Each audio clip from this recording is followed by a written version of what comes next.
le grand problème des méthaniseurs. Vous savez, on vous avait dit oui, mais le méthane, il faut empêcher les vaches de péter, c'est du méthane. De l'autre côté, on te dit on va créer des usines de méthanisation pour faire du biogaz. Alors il faut savoir, le méthane c'est bio, c'est pas bio, comment ça se passe? Tu peux pas dire d'un côté ta vache elle pète, elle émet du méthane, du coup il faut la taxer, il faut enlever les élevages en France, etc. Parce que oh là là, attention la planète. Et de l'autre côté dire on va faire des usines de méthanisation, hein, comme ça c'est du biogaz, et puis les agriculteurs industriels, hein, toujours les mêmes, vont pouvoir se faire un pactole là-dessus. Du coup la question se pose. Du coup, est-ce qu'il faudrait continuer à faire des usines de méthanisation? Parce que attends, il faut sauver la planète.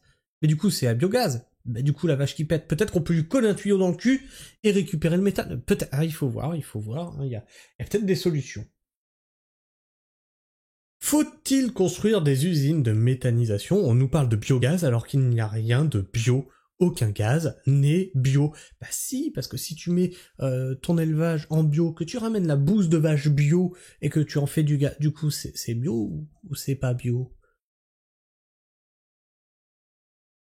4 exploitants agricoles veulent faire construire une unité de méthanisation à Nessy, dans l'Orne, dans une zone qui n'a pas d'enjeu environnemental particulier, argumente-t-il. Le projet est porté par Métabio Normandie. Des riverains s'y opposent, leur association, les Hérissons Masqués, a saisi la justice. Les Hérissons Masqués se sont retrouvés devant le tribunal administratif de Caen, dans le Calvados, mardi 3 décembre 2024. L'association de riverains mécontents, au nom évocateur, avait saisi la justice il y a 3 ans, quand elle avait découvert le projet d'implantation d'une usine de méthanisation à Nessy, dans l'Orne. Porté par Métabio Normandie depuis 7 ans, il prévoit un site de 4 hectares comportant 3 cuves de stockage, dont l'une avec une capacité de 10 000 mètres cubes. Une usine de méthanisation qui accueillerait 25 000 tonnes de déchets venus de l'Orne, la Sarthe et la Manche, pour les transformer en gaz et revendre ce dernier à GRDF. Voilà. Le truc, c'est toujours pareil, hein, faut faire de la thune. Voilà, faut faire de la thune. Et vous voyez que plus ça va, plus dans l'agriculture, on passe sur on va foutre des panneaux solaires dans les champs, on va faire des usines de méthanisation, on n'a plus d'agriculteurs, on a des producteurs d'énergie. Mais à quel moment? Même ce qu'on cultive sert à faire des biocarburants, de l'énergie. Ce projet d'envergure ne passe pas auprès des riverains de Nessy qui déclarent ne pas avoir été prévenus convenablement en amont du projet. Parmi les arguments invoqués lors de l'audience, l'avocate de l'association a évoqué la distance par rapport aux exploitations, le risque de pollution de l'eau, voilà. Hein, on fait plein de trucs comme ça, c'est rigolo, et après, oh merde alors, oh ça pollue. Le risque d'artificialisation des sols, effectivement, alors que toi, si tu veux construire ta maison, on va te dire, non. Et on est en projet de loi, zéro artificialisation nette. Tu ne peux plus construire. Ah bah oui, c'est comme ça. Ainsi que l'intégration de l'usine dans son environnement.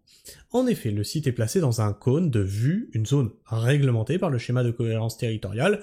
Là, on s'assoit bien dessus, puisque il faut pas emmerder des industriels. Non, c'est pas des agriculteurs, ça, hein, c'est des industriels. On s'assoit bien dessus. Par contre, toi, tu vas avoir un abri de jardin. Non. Tu vas faire une petite demande déjà, voir si ça s'intègre bien, et ensuite on va bientôt le taxer ton abri de jardin. Si on te donne l'autorisation de le faire. Il s'agit d'un point de vue paysager ici sur la plaine de Caen, plus ou moins protégé de la construction de nouveaux projets immobiliers. Un projet très bien fait. De leur côté, les 4 exploitants agricoles, arrêtez de les appeler comme ça, ce sont des industriels. Ce sont des agro-industriels. Parties prenantes au projet de l'usine se disent plutôt confiants sur l'issue du verdict du tribunal administratif. Tous les projets sont attaquables, évidemment, mais ça reste un projet qui est très bien fait et qui a un dossier bien plus que complet. Il suffisait d'écouter les conclusions de Madame la procureure de Caen pour s'en rendre compte. Bien sûr, si moi j'ai un projet, je vais pas te dire que c'est de la merde. Non, mais le projet était bien ficelé, enfin. Mais que tu crois? Mais non, mais c'est le meilleur projet du monde. déclare l'une de leurs représentants. Ce sont juste des arguments généraux de base sur la méthanisation. Là, c'est un site qui n'a pas de sensibilité particulière dans une zone qui n'a pas d'enjeu environnemental particulier. L'avocate de l'association des hérissons masqués le sait bien. Ces arguments ont peu de chances de convaincre le tribunal qui ne s'intéresse qu'à la forme et non au fond du dossier. Dans 90% des cas, le tribunal suit la position du rapporteur public, avertit-elle. Les deux riverains le savent aussi, mais ont quand même décidé d'attaquer le projet par principe. On vient en connaissance de cause, on s'attend à la réponse du tribunal, mais on part du principe que c'est un réflexe citoyen, c'est une question qu'on peut adresser à la société. Si les gens étaient plus attentifs à leurs droits et au respect qu'on leur doit, en tant que citoyens, ce serait moins facile de faire ce genre de projet en catimini.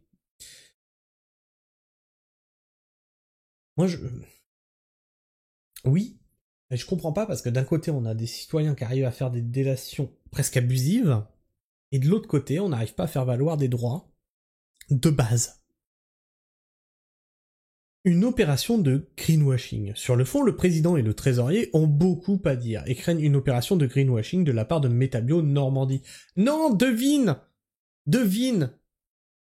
On te vend ça comme du truc bio.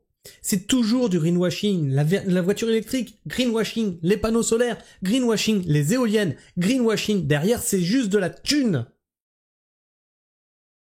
L'un des 4 exploitants agricoles ferait par exemple amener des effluents de plus de 100 km. Voilà. C'est bio, hein, c'est bio ça. Les allers-retours comme ça sur 100 km. Qui proviendraient d'un élevage de poules industriel. Il s'abrite derrière un aspect qu'on nous présente comme durable et vertueux, hein, toujours les fameux mots, c'est durable, c'est vertueux, c'est de l'énergie renouvelable, etc., etc., alors qu'en réalité ce n'est pas du tout l'enjeu pour eux. Il est simplement financier, mais on l'habille en vert en le présentant comme un biogaz, alors qu'il n'a rien de bio. Aucun gaz n'est bio d'ailleurs, affirme calmement le président des hérissons masqués, Dominique Delanoë.